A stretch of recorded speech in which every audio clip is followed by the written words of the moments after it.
तो पहले क्वेश्चन पे आ जाते हैं। कह रहे हैं 5 + 3 √2 ये कैसी संख्या है। तो देखो 5 जो संख्या है एक परिमेय संख्या है, एक परिमेय संख्या है। √2 अपरिमेय होती है, ठीक है, और 3 से गुणा करने पे ये अपरिमेय हो जाएगा। तो परिमेय में अगर हम अपरिमेय जोड़ते हैं तो हमें क्या मिलता है, हमें मिलता है अपरिमेय। तो 5 + 3 √2 ये क्या है, एक अपरिमेय संख्या। ये most important and viral question है जो कि एग्जाम में बार बार पूछे जाते हैं, ठीक है। कह रहे निम्न में से कौन सी अभाज्य संख्या, अभाज्य संख्या क्या होता है, जो सिर्फ स्वयं से विभाजित होती है, बाकी किसी और से विभाजित नहीं होती है, ठीक है। सो देखो अगर आप देखो 63 किससे कटेगा, 3 से कट जाएगा, 3 दूनी 6, 3 कम 3, ठीक है। 8 नम, और फिर ये देखो ये भी 3 से कट जाएगा। जो संख्या किसी संख्या से विभाजित हो जाता है वो भाज्य नहीं होती है, मतलब वो भाज्य होती है। 3 दूनी 6, 3 तिया 9, फिर ये देखो 2 से कट जाएगा, 2 1 कम 2, 2 चौके। 3 ऑप्शन आपके गलत हो गए, तो सही ऑप्शन क्या हो, 71। 71 ऐसी संख्या है जो सिर्फ 71 से ही कटेगी, और किससे कटेगी, 1 से। तो ऐसी संख्या जिसके 2 ही गुणनखंड हो केवल, उसे हम अभाज्य संख्या कहते हैं, ठीक है। मोस्ट इंपॉर्टेंट क्वेश्चन है। कह रहे निम्न में कौन अपरिमेय नहीं है, यानी कि अपरिमेय नहीं है तो क्या है, परिमेय पूछ रहा है कि परिमेय कौन सी है। सो देखो 25 का वर्गमूल क्या होता है, 5। 5 को मैं 5/1 लिख सकता हूँ, ये p/q के रूप में। हर एक संख्या जो p/q के रूप में लिखी जाए और बट्टे में 0 ना हो, हर 0 ना हो, और p और q क्या हो, पूर्णांक हो, और अगर HCF निकालो तो p और q का तो क्या आना चाहिए, 1। ऐसी संख्या को हम परिमेय संख्या कहते हैं। बाकी ये 7 √13, ये √31, किसी भी अभाज्य संख्या पे, कोई भी अभाज्य संख्या हो और उसके ऊपर अंडरूट लग जाता है तो वो क्या होता है, वो आपका होता है अपरिमेय संख्या। तो ये अपरिमेय हो जाएगा, ये अपरिमेय हो जाएगा, और ये भी अपरिमेय हो जाएगा। अगले में आ जाओ। कह रहे निम्नलिखित में से किस परिमेय संख्या का दशमलव प्रसार शांत है। तो देखो अगर संख्या p/q के रूप में है, अंश बट्टे हर के रूप में, और हर का गुणनखंड, हर का अगर हम गुणनखंड करें वो किस रूप में है, अगर वो आ जाए 2 × m के रूप में, या 5 × m के रूप में, या 2 की पावर m × 5 की पावर n के रूप में आता है, तब तो क्या होता है, शांत होता है। अगर इसके अलावा कुछ और आता है तब वो क्या हो जाता है, अशांत हो जाता है। ये आप जानते हैं। सो देखो यहाँ पे देखो हमसे पूछा है शांत, 160 का करके देखो। 160 का गुणनखंड मैं लिख 16 × 10, तो 16 को लिख सकते हैं 2 की घात 4, और 10 को लिख सकता हूँ 2 × 5, यानी 2 की घात 5 और 5 की घात 1 है। किस रूप में है, इस रूप में है, हर का गुणनखंड है ना। 16 × 10, 16 कैसे लिखे, 2 को 4 बार गुणा करने पर, और ये 2 1 है, तो गुणा में घातें जुड़ती हैं, 2 की घात 5 हो गया। तो जब इस रूप में आ जाए, या तो सिर्फ 2 हो, या सिर्फ 5 हो, या 2 और 5 दोनों आए, तब क्या होता है, शांत होता है। इसके अलावा कुछ और आ जाए, 2 है 5 है, अगर गुणे में 3 7 आ जाए तो फिर क्या होता है, अशांत होता है। तो शांत पूछा था आपसे, ऑप्शन नंबर बी सही हो जाएगा, ठीक। कह रहे 2 लगातार सम संख्याओं का महत्तम समापवर्त है, महत्तम समापवर्त को HCF कहते हैं। क्या होता है, जैसे मैं आपको एग्जाम्पल दूं, 2 लगातार संख्या ले लो, सम संख्या, जैसे 1 ले लिया, 2 1 ले लिया, 4, ठीक है। 2 को मैं लिख सकता हूँ 2 की घात 1, 4 को लिख सकता हूँ 2 की घात 2। तो HCF क्या होता है, जो संख्या है ना उसकी न्यूनतम घात ली जाती है जो दोनों में है। तो HCF क्या हो जाएगा, 2 की न्यूनतम घात कितनी है, 1, यानी कि 2 हो जाएगा, ठीक है। ऑप्शन नंबर सी बिल्कुल सही हो जाएगा। आगे प्रश्न में आ जाओ, हर साल एग्जाम में आता है। कह रहे अल्फा तथा बीटा ये जो द्विघात बहुपद है इसके शून्य है, तो इसका मान क्या होगा। तो देखो सबसे पहले जो बहुपद है x² का गुणज को हम a कहते हैं, b किसे कहा जाता है, x के गुणज को, कुछ नहीं तो 1 है, और c क्या होता है, अचर पद। c हमारा क्या होता है, अचर पद। अब आ जाइए यहाँ पर 1/α + 1/β, इसके मान को ज्ञात करना है। तो लॉसअप आ जाएगा अल्फा गुणा बीटा, बीटा 1 कम बीटा प्लस अल्फा 1 कम अल्फा। ये क्या है, शून्य का योगफल, जिसका सूत्र होता है -kb/a। और यह शून्य का गुणनफल जिसका सूत्र होता है सी बट्टे इसके बट्टे में कटा, ऊपर से बचा माइनस के बी, नीचे से बचा सी।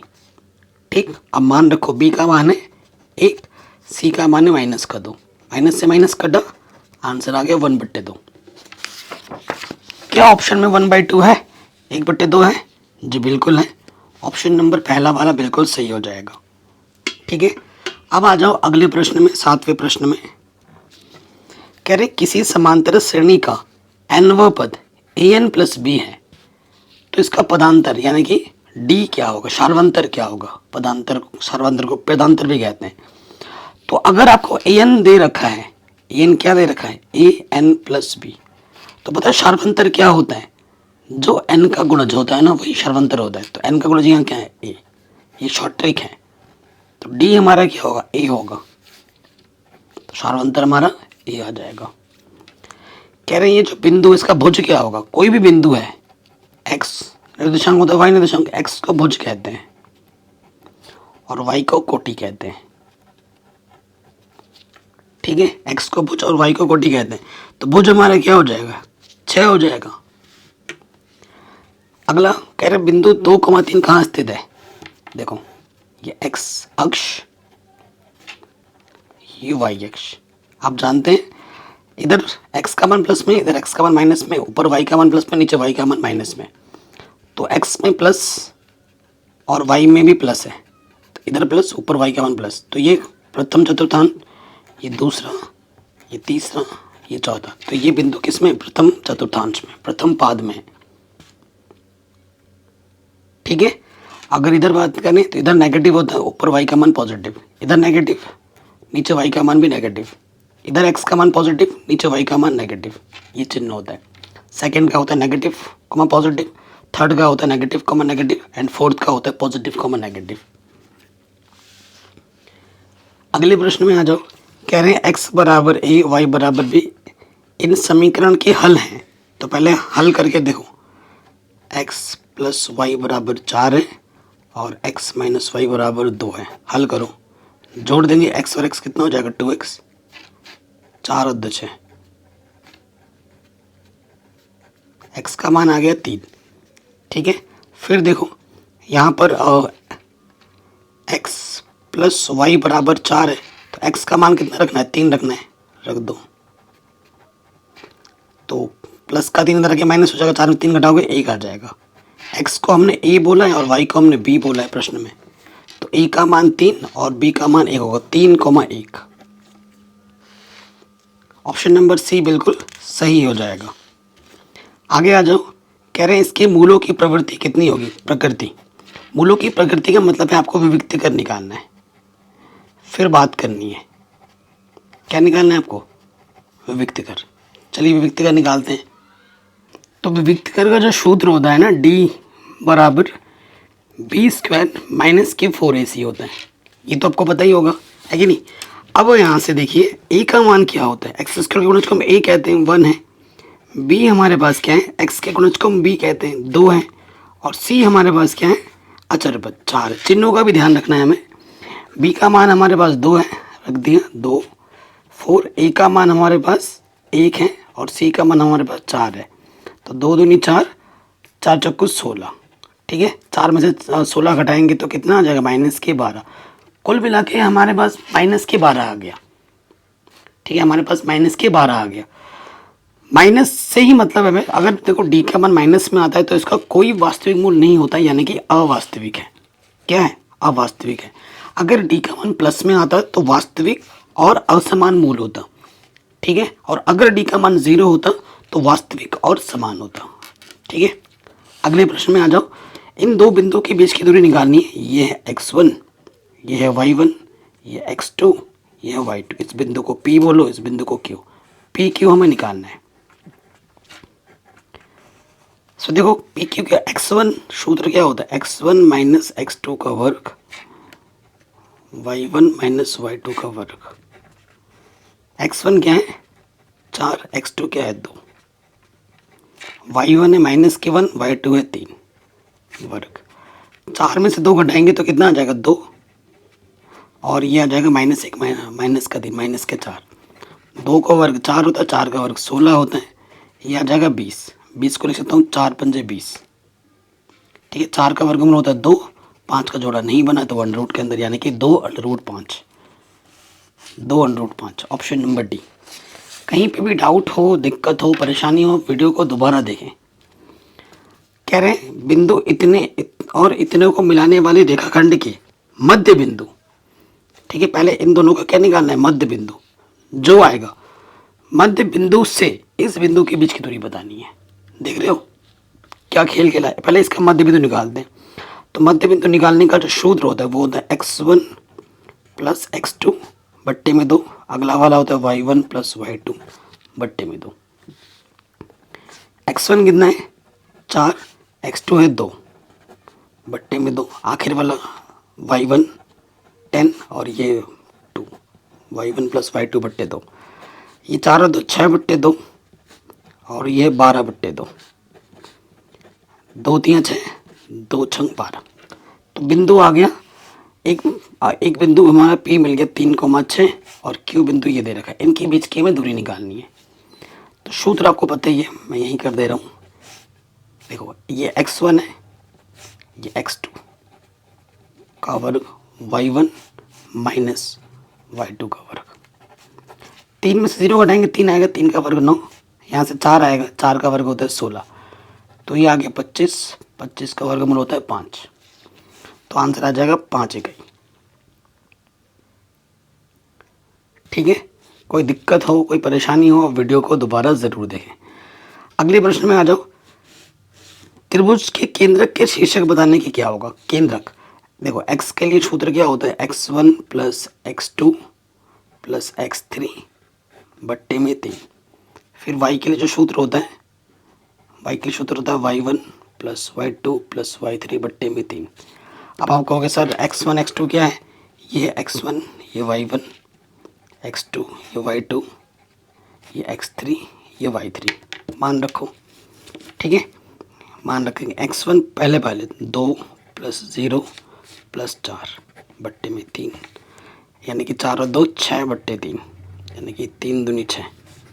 इस वाले में आ जाओ, y1 कितना है 4, y2 है 6 और y3 है -1 बट्टे में 3। यह आ जाएगा 4 और 10 में से घटाएंगे 9, 9 बट्टे में 3, 3 3 9। तो x का मान 2 और y का मान 3, तो बिंदु आ जाएगा 2,3, 2,3। ऑप्शन नंबर बी बिल्कुल सही हो जाएगा।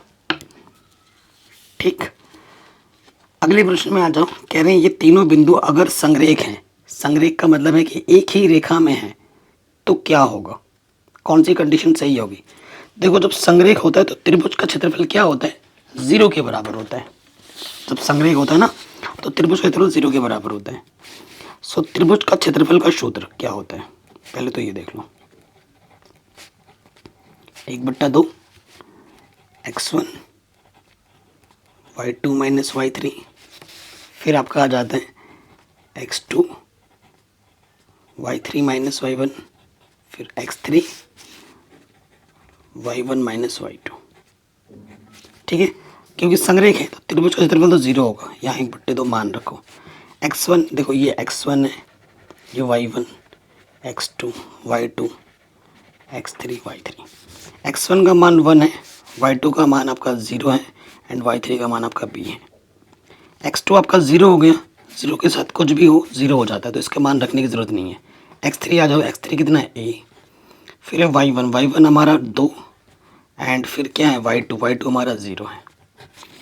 तो 2 गुणा 0 0, देखो 1/2 गुणे में ना इधर के बट्टे में आ जाएगा, 0 के बट्टे कुछ भी हो 0 हो आता है। यहाँ से आ गया माइनस का b और यहाँ से आ गया प्लस के 2a, माइनस का b इधर के प्लस का b हो जाएगा, तो जो 2a होगा वो b के बराबर होगा।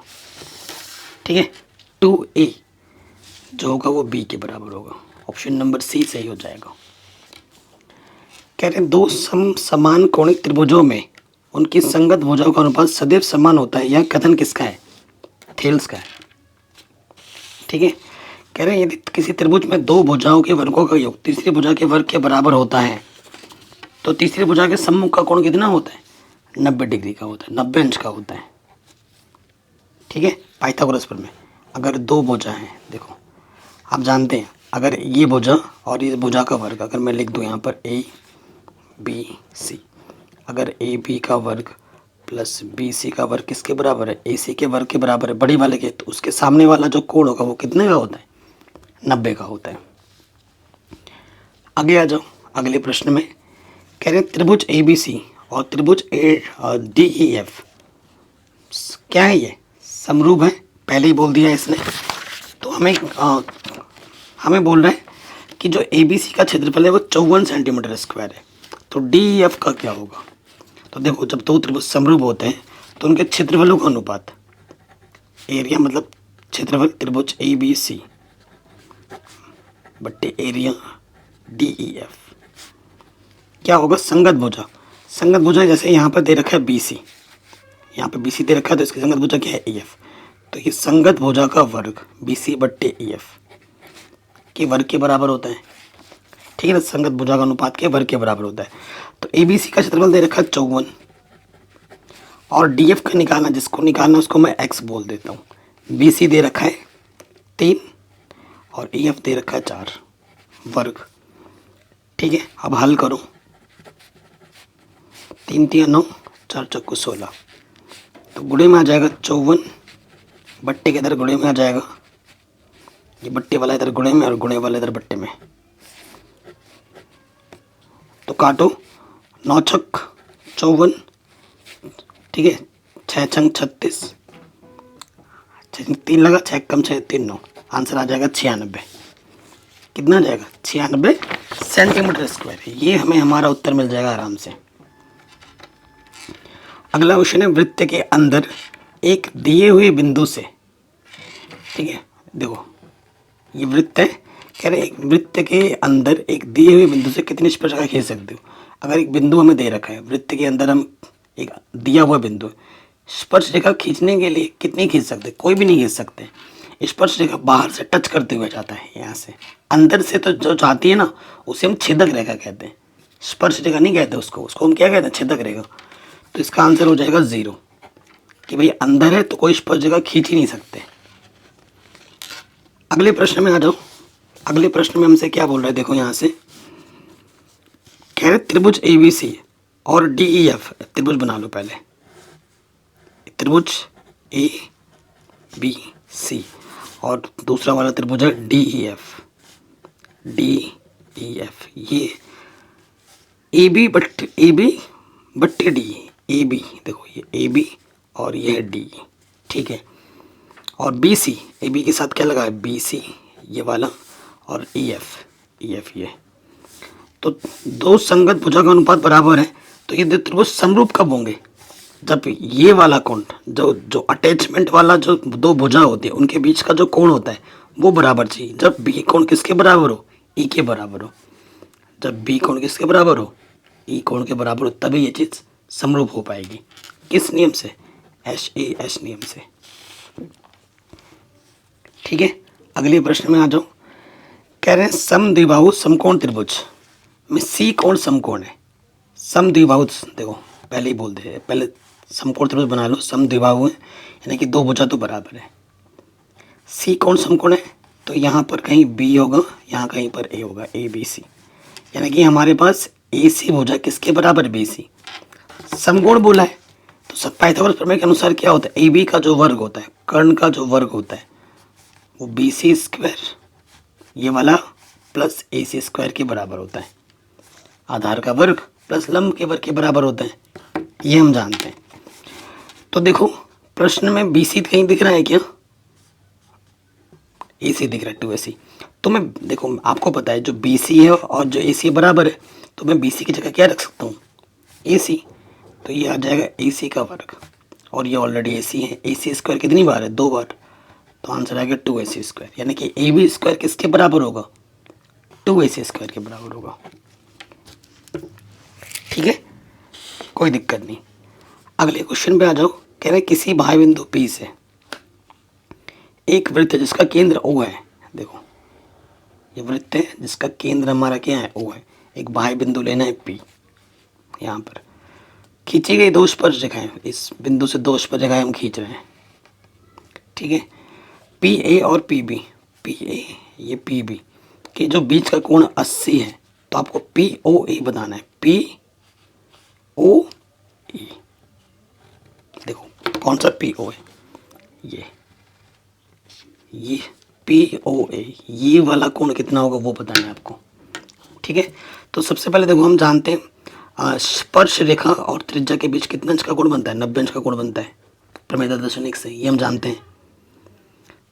तो और ये क्या है, बेसिकली एक चतुर्भुज है, चूंकि P प्लस ए प्लस ओ प्लस बी कितना है 360, P का मान 80, ए का मान 90, ओ का मान हमें निकालना और बी का मान भी कितना है 90। तो ओ देखो 90 90 180 और 80 कितना 260, प्लस का 260 इधर के क्या हो जाएगा माइनस का 260, तो घटाएंगे तो ओ आ जाएगा 100। ये पूरा कोण कितना आ जाएगा 100। ये जो त्रिभुज है और ये जो त्रिभुज है ना वो क्या है, सर्वांग सम होते हैं। तो यहाँ पे जितना कोण होगा यहाँ पे भी उतना ही कोण होगा। तो ये कोण निकालने के लिए क्या करना होगा, आधा कर देना है। जो इस कोण x निकालने के लिए क्या करना है, ओ जो है उसका आधा कर दो। 100 का आधा कितना हो जाएगा 50। तो देखते हैं ऑप्शन में 50 है कि नहीं, बिल्कुल है, पहला ही ऑप्शन। ठीक है, ये हमें हमारा उत्तर मिल गया। अब आ जाइए अगले प्रश्न में। कह रहे हैं त्रिभुज ए बी सी की भुजाओं ए बी और ए सी पर, एक त्रिभुज हमारे पास है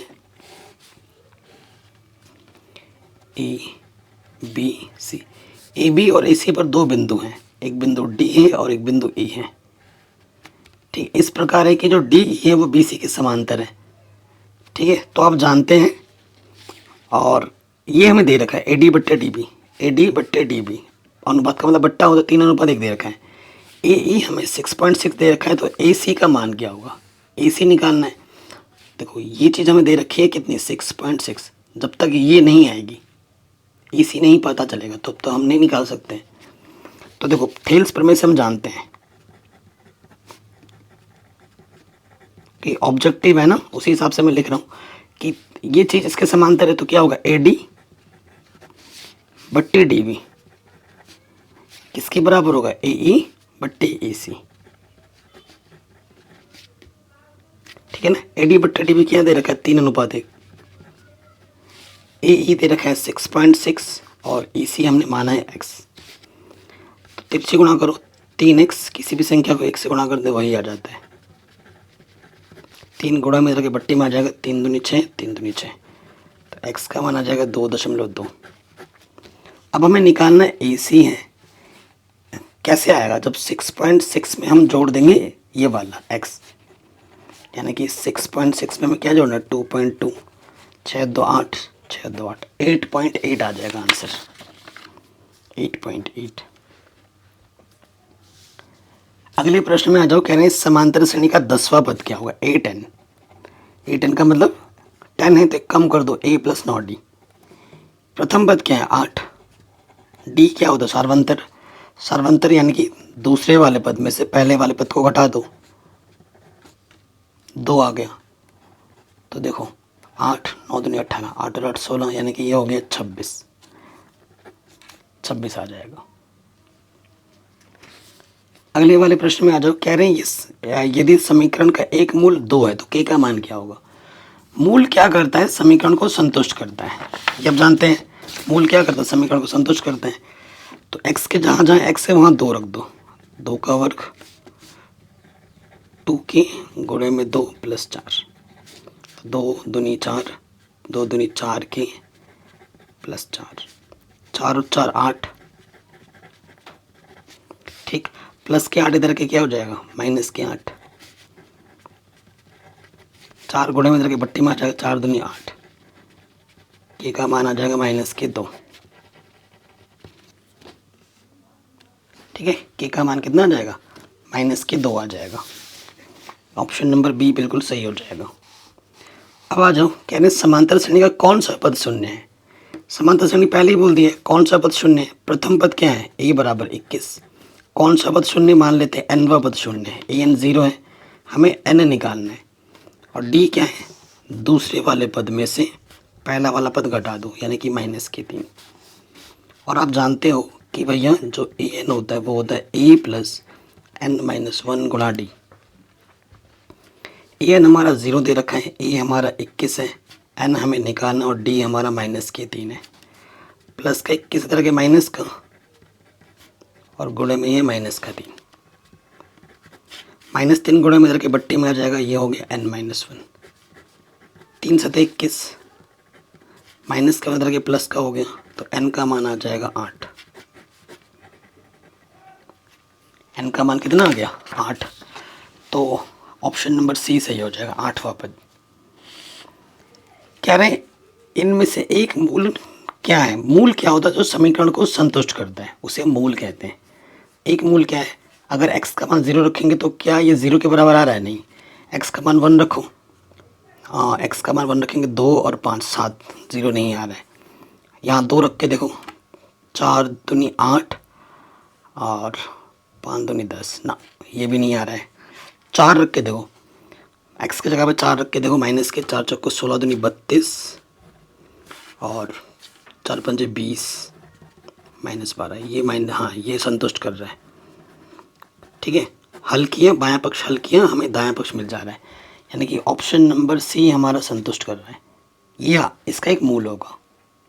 मूल किसे कहते हैं, जिसे हम बायां पक्ष में रखें, हल करके दायां पक्ष दे दें, वो हमारा मूल होगा। एक्स का वो मान जिसे हल करने पर, बाएं पक्ष को हल करने पर दायां पक्ष दे रहे हैं।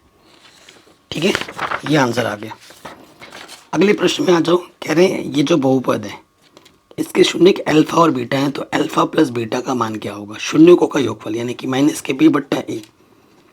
तो देखो ए क्या होता है, एक्स स्क्वायर का गुणज, बी क्या होता है, एक्स का गुणज माइनस का 2, और सी हमारा अचर पद कितना है 5 रखो यहाँ पर। बी कितना है माइनस के 2 और ए कितना है 1, माइनस माइनस प्लस के 2 बट्टे में 1, तो ये हो जाएगा 2। ठीक है, ऑप्शन नंबर बी सही हो जाएगा। कहीं पे भी डाउट हो, दिक्कत हो, परेशानी हो, वीडियो को दोबारा देखें। आगे बढ़ते हैं। साइन 90 माइनस ए क्या होता है, कॉस ए, सीधा सीधा सूत्र। सेक ए किसके बराबर होता है, 1/cos ए के बराबर। देखो 44 और 46 को अगर हम जोड़ेंगे तो 90 आता है, यानी कि कट के ये आंसर क्या देगा 1, ये शॉर्ट ट्रिक है, 1 हो गया। ठीक, ऑप्शन नंबर ये सही हो जाएगा बी। 2 cos 60 का मान कितना होता है, 1/2, वर्ग है तो वर्ग कर दो, 1 का वर्ग 1, 2 का वर्ग 4, 2 दूनी 4, यानी कि आ गया आंसर में 1/2। ऑप्शन नंबर डी सही। देखो अब एक ट्रिक क्या है, ये भी साइन स्क्वायर है और ये भी साइन स्क्वायर है, अगर दोनों कोण को जोड़ने पे 90 आ जाता है, 70 + 20 को जोड़ने पे 90 आ रहा है, यानी कि इसका मान 1 होगा। कितना होगा, 1 होगा। tan थीटा गुणा cot थीटा, इसका मान भी 1 होगा, ये सीधा सीधा सूत्र है। ठीक है, इसमें कुछ बताने वाला नहीं है, फॉर्मूला है, ये सूत्र है। कह रहे हैं त्रिभुज ABC है जिसमें बी कोण समकोण है, ये बी कोण समकोण है, तो ये ए होगा, ये बी, यहाँ सी होगा, ए भी 12 है और BC 5 है, तो AC का मान क्या होगा, AC क्या है हमारा कर्ण है, तो जो कर्ण का वर्ग होता है वो क्या होता है, आधार का वर्ग प्लस लंब का वर्ग, ए बी। तो BC क्या है 5, AB क्या है 12, तो 5 बचे 25, 12 12 में 144, तो जोड़ेंगे तो 169, तो AC क्या हो जाएगा √169, वर्गमूल निकालना पड़ेगा, तो 169 किसका वर्गमूल होता है 13 का, तो AC आ जाएगा 13, कर्ण हमें मिलेगा 13। क्या ऑप्शन में है 13, बिल्कुल है 13। अब देखो कह रहे कॉट ए का मान क्या होगा, हमें ये दे रखा है कॉट क्या होता है, देखो 5 8 कॉस है, ये साइन गुणे में था, इधर के बट्टे में आ गया, ये 8 गुणे में इधर के क्या हो जाएगा बट्टे में, कॉस बट्टे साइन क्या होता है कॉट, तो कॉट ए का मान कितना आ जाएगा 5/8। कॉट 60 का मान कितना होता है 1/√3, सीधा सीधा मान है। ठीक है जी, कोई दिक्कत नहीं है। अगले क्वेश्चन में आ जाओ।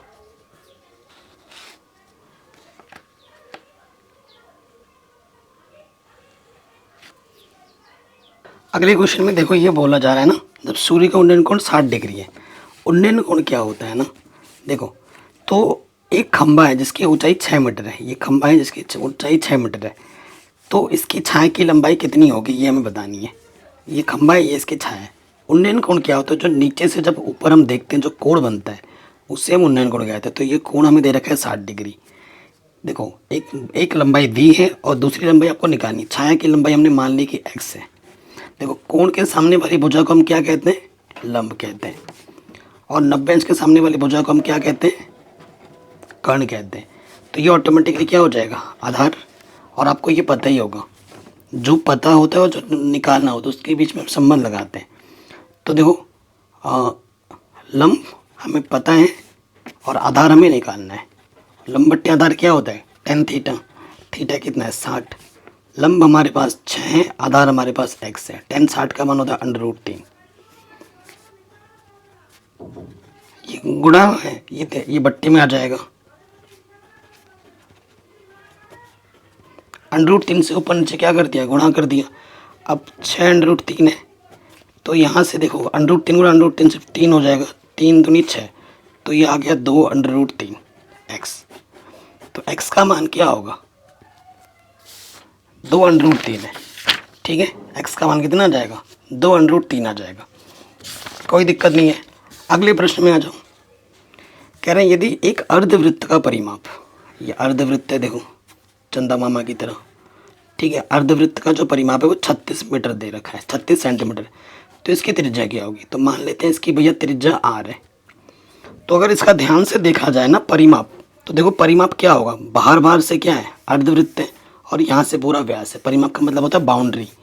तो इसका जो परिमाप है पाई r, ये हुआ पाई r, और इधर से क्या है, यहाँ से r, और ये भी तो r हुआ, तो ये 2r। ये कितना दे रखा है, 36 दे रखा है हमें। अच्छा हमें r का मान निकालना है। पाई का मान कुछ नहीं तो 22/7, r का मान हमें पता नहीं, ठीक है। और ये 36 r ओवन ले लो, यहाँ से आ गया देखो 22/7 बचेगा, और यहाँ से 2 बचेगा। इसके बट्टे में कुछ नहीं तो एक तिरछी गुणा करेंगे, लौसा 7 ले लिया, 22 से कम 22, 7 दूनी 14, ठीक। तो ये 36 r बट्टे में 7 आ गया 36, ठीक। इसके बट्टे में कुछ नहीं तो एक ले लिया। कहीं पे भी डाउट हो दोबारा देख लेना। अब क्या हो जाएगा, यहाँ से अब क्या हो जाएगा, देखो 36 से कटेगा, 36 से कम 36, और 7 बट्टे की तरह के गुणे में आ गया, 7 एक कम 7, ठीक है। आंसर क्या हो जाएगा, 7 सेंटीमीटर, ठीक है जी। कोई दिक्कत, कोई परेशानी नहीं होगी। आगे बढ़ते हैं। कह रहे हैं एक वृत्त का क्षेत्रफल 154 सेंटीमीटर स्क्वायर है, तो इसका व्यास क्या होगा। तो वृत्त का क्षेत्रफल क्या होता है, पाई r स्क्वायर, जो कि हमें दे रखा है 154। तो व्यास निकालना, व्यास क्या होता है, d = 2r। जब तक r नहीं निकलेगा तब तक कुछ नहीं होगा ना। तो पाई का मान क्या होता है, 22/7, ये आ गया। अब देखो 22 आगे हल कर दें, r स्क्वायर है 154, तो ये गुणे में इधर के बट्टे में आ गया, बट्टे के इधर क्या आ जाएगा, गुणे में। काटो यहाँ से, 11 दूनी 22, 11 एकम 11, 11 चक्को 44, 2 से काटो 2 सत्ते 14, r स्क्वायर आ गया 7 × 7, तो r का मान आ जाएगा सिर्फ 7। r का मान कितना आ जाएगा, सिर्फ 7 आ जाएगा, ठीक है। कोई दिक्कत नहीं है। r 7 आ गया तो यार यहाँ रख दो, 2 × 7, 7 दूनी 14, तो आंसर आ जाएगा 14 सेंटीमीटर, ठीक है। आंसर कितना आ जाएगा, 14 सेंटीमीटर। अगला बोल रहा है एक बेलन का व्यास, बेलन है, हमें क्या दे रखा है, बेलन का व्यास, बेलन का व्यास 28 सेंटीमीटर, तो उसकी त्रिज्या कितनी हो जाएगी, 28 की आधी होती है, 14 सेंटीमीटर। ऊंचाई कितनी दे रखी है, 20 सेंटीमीटर। तो बेलन का वक्र पृष्ठीय क्षेत्रफल कितना होगा, तो वो होता है 2 पाई RH। फॉर्मूला 2 पाई का मान 22/7, r का मान 14, h का मान 20, 7 दूनी 14, तो देखो 22 दूनी 44 दूनी 88 गुणा 20, तो 2 8 16, 2 8 16 और 1 17, 1760 सेंटीमीटर स्क्वायर। ये हमें हमारा उत्तर, हमें हमारा आंसर मिल जाएगा। कितना है? 1760 है ये। अगला प्रश्न है, एक अर्धगोला जिसकी त्रिज्या 7 सेंटीमीटर है, कुल पृष्ठीय क्षेत्रफल क्या होगा? देखो, अर्धगोले का कुल पृष्ठीय क्षेत्रफल का जो सूत्र होता है वो होता है 3πr²। त्रिज्या 7 है, यानी r का मान 7 है, रखो यहाँ पर 3, पाई का मान 22/7, r का मान है 7 स्क्वायर, 7 गुणे 7 से 7 कटा, 22 3 66 गुणे 7, 7 छंग 42, हासिल लगा 4, 7 छंग 42 और 4 46, 462। अरे भाई साहब, पाई का मान इसने रखा नहीं, देखो पाई रखा पड़ा है ना, पाई हमने रख दिया यहाँ पर, इसका मान नहीं रखना है तो कोई दिक्कत नहीं। 7 7 49 गुणा 3, तो 3 नम 27, हासिल लगा 2, 3 चौके 12 और 2 14, 147 पाई सेंटीमीटर स्क्वायर आ जाएगा। देखो चालाकी कर रहे हैं हमसे, पाई का मान इन्होंने रखा नहीं है। अगले प्रश्न में आ जाते हैं। हमसे क्या बोल रहे हैं? दो वृत्तों की त्रिज्या का अनुपात। दो वृत्त हैं, एक छोटा वृत्त और उससे एक बड़ा वृत्त, इसकी त्रिज्या स्मॉल r और इसकी त्रिज्या कैपिटल R। अनुपात का मतलब बट्टी में r/r दे रखा है 2/3, तो क्षेत्रफल का अनुपात, इसका क्षेत्रफल क्या हो जाएगा? πr² और इसका क्या हो जाएगा? Pi capital R²। पाई से पाई कटा, अनुपात का मतलब बट्टे ही होते हैं, तो इसमें भी स्क्वायर इसमें भी स्क्वायर, यानी कि टोटल का स्क्वायर। r/r का मान क्या है? 2/3, यहाँ रख दो, स्क्वायर कर दो, 2 का वर्ग 4, 3 का वर्ग 9, तो आंसर आ जाएगा 4:9। ठीक है, आंसर कितना आ जाएगा? 4:9। ठीक है जी। आगे प्रश्न में आ जाते हैं, किसी त्रिज्यखंड के केंद्रीय कोण की माप थीटा है, त्रिज्या r है, तो उसके चाप की लंबाई, चाप की लंबाई का सूत्र क्या होता है? θ/360 गुणा 2πr। ठीक है, ये सूत्र कहाँ दिख रहा है? θ/360 2πr, θ/360। थोड़ा काट भी दिया है क्या? हाँ, ये θ/2πr, ऑप्शन नंबर ए ही सही हो जाएगा। माध्यिका निकाली। माध्यिका में जो भी आंकड़े दिए होते हैं ना, उसको हम आरोही क्रम में लिखना पड़ता है, और ये देखो ऑलरेडी आरोही क्रम में 2 3 4 5 है। और विषम है, विषम में तो बढ़िया हो जाता है कि जैसे बीच वाला एकदम, इसके इधर जितना होगा इसके उधर भी उतना। कोई सूत्र नहीं बता रहा हूँ मैं आपको, क्योंकि बच्चे सूत्र याद करेंगे फिर भूल जाएंगे। तो सबसे मस्त ट्रिक क्या है? बीच वाला। देखो इसके बीच वाला 4 है, इसके 2 इधर है, इसके 2 इधर है, तो आंसर आ जाएगा 4। सपोज करो यहाँ पर अगर सम आ जाता, तो सम के केस में, ये सम का केस है, सम के केस में बीच में 2 आएंगे। देखो इधर 2 है, इधर 2, बीच में 2 आएगा, और सम के जो 2 बीच में आ रहे हैं उनको जोड़ना है और आधा कर देना है। ठीक है, 9 का आधा हो जाएगा 4.5।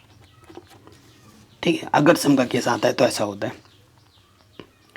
अगला, निम्न में से कौन सी किसी घटना की प्रायिकता नहीं हो सकती? प्रायिकता का जो मान है, किसी भी घटना की प्रायिकता का जो मान होता है वो 1 या 1 से छोटा, 0 या 0 से बड़ा होता है।